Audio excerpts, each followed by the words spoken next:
یہ ہے ولایتاباد کا رہائشی 35 سالہ محمد کاشف جو 2014 میں ایکسیڈنٹ کا شکار ہو کر زندگی بھر کے لیے مفلوج ہو گیا اور اب چلنے پھرنے سے بھی قاصر ہے۔ میرے اوپر ایسا برا وقت آیا کہ میں مکمل طور پہ پیرالائز ہو گیا۔ برے وقت میں پتہ چلتا ہے کہ کون اپنا ہے کون پرایا ہے۔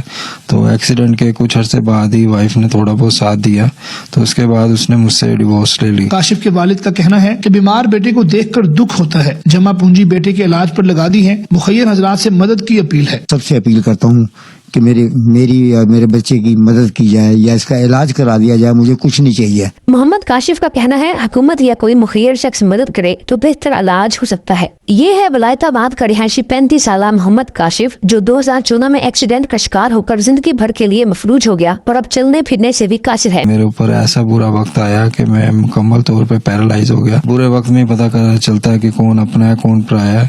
تو ایکسیڈنٹ کے کچھ عرصے بعد ہی وائف نے تھوڑا بہت ساتھ دیا، تو اس کے بعد اس نے مجھ سے ڈیورس لے لی۔ کاشف کے والد کا کہنا ہے کہ بیمار بیٹے کو دیکھ کر دکھ ہوتا ہے، جمع پونجی بیٹے کے علاج پر لگا دی ہے۔ مخیر حضرات سے مدد کی اپیل ہے۔ سب سے اپیل کرتا ہوں کہ میری یا میرے بچے کی مدد کی جائے یا اس کا علاج کرا دیا جائے، مجھے کچھ نہیں چاہیے۔ محمد کاشف کا کہنا ہے حکومت یا کوئی مخیر شخص مدد کرے تو بہتر علاج ہو سکتا ہے۔